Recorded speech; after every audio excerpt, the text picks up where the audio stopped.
What's up, guys? Welcome back to Let's Play Basara 2! So, we're moving on with Motochika's campaign, and we're going up against a old adversary from the first game, and he's included with rainbow colors this time for some reason. So, we're going up against Xavi, or as he's known in actual history, St. Francis Xavier.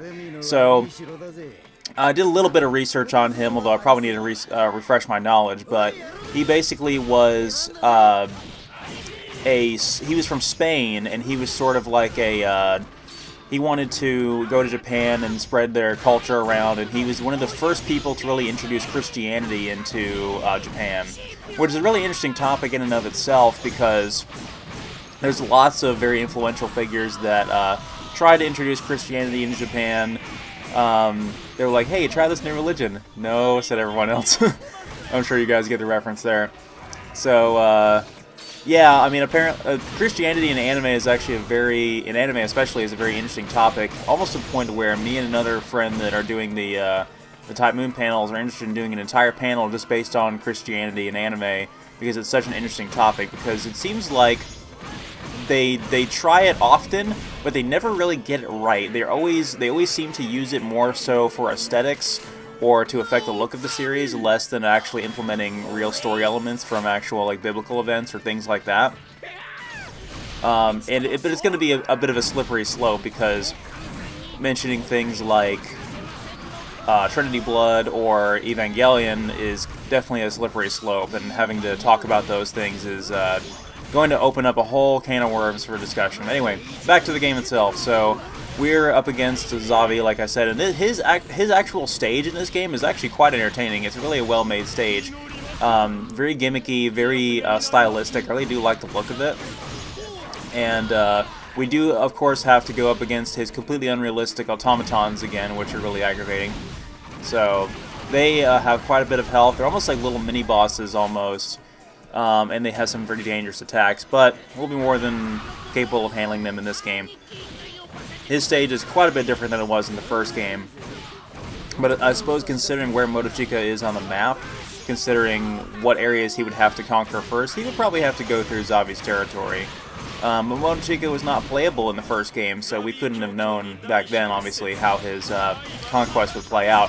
I've played it as him in Conquest mode in this game quite a bit as well, and you do have to end up going up against Xavi pretty regularly in that as well, or Shimatsu, of course, but being this is the story campaign, for Basara 2, which thankfully a lot of characters have, which really means Basara 2 has a lot of content compared to not only the first game, but some of its successors as well.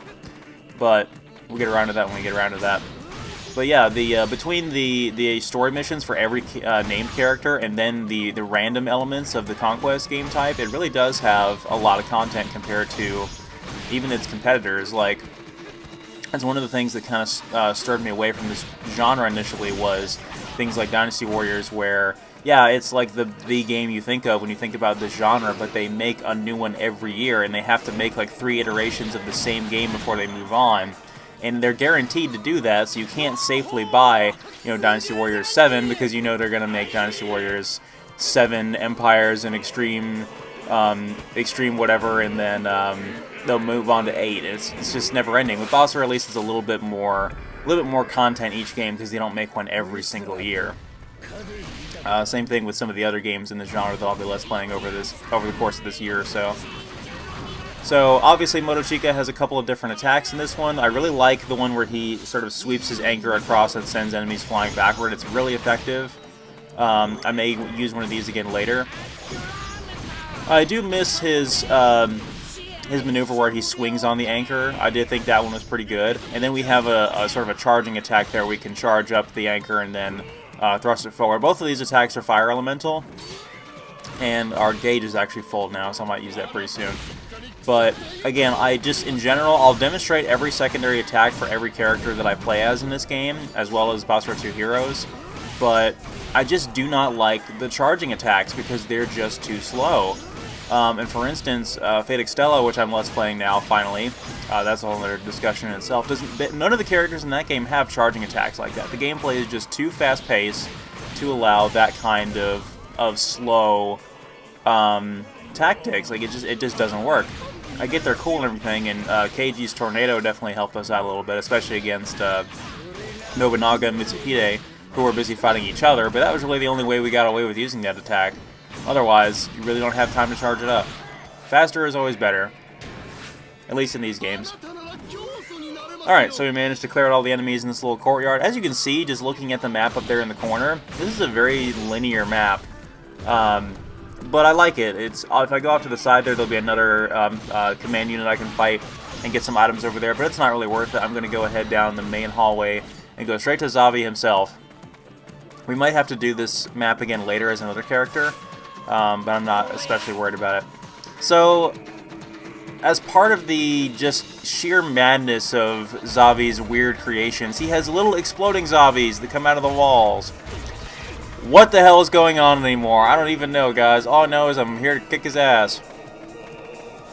So, just as before, he has the cannons underslung on his arms.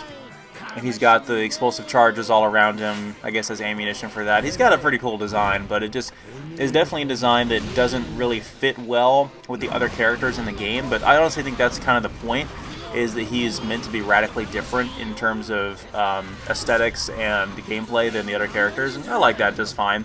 Basara is chock full of that. In fact, every game in this genre should be varied like that in its characters, because that's what keeps you coming back to play it, right? There we go, we got to use that a little bit there. It wasn't extremely effective, but then again, I didn't have a lot of time to charge it. So, very similar to his boss battle in the previous game, he will continue to surround the map with other enemies. And really the worst part is the other Xavi clone automaton things that come out, because they have the same moveset that he does, and they can deal a lot of damage. So, taking them out is definitely a priority. Oh, look, another little exploding Xavi. What do I do? I guess I just get blown up. But yeah, Motochika's Fierce Basara attack is pretty decent at clustering all these guys together and dealing with them. Xavi's about at half health now, so I should be able to clear out... Oh, look, one of my guys finally joined in. So we've got two command units behind us that have hopefully some reinforcements with them, so that'll be good. But yeah, if I didn't say so before, all the numerous times I had to fight Xavi and Basara won. And Basara won! My voice doesn't want to crack there. Then, oh, look at that! That's actually one of his attacks. He'll actually send out the little exploding minion guys. That's really nasty. Just as I was talking about his annoying moveset and how dangerous it can be. He doesn't seem like he does that sort of spiral thrust thing nearly as often in this game as he did in the previous one, though, because that thing is very hard to dodge. Alright, so it looks like our rowdy crew finally came and backed us up here. Very loyal companions I have as Motochika. Alright, so we defeated Xavi before one of the automatons is still left. What the hell is happening to him? Did he just levitate towards the ceiling? We may never know. Oh look, another one. I suddenly don't care. Alright, good job, Motochika.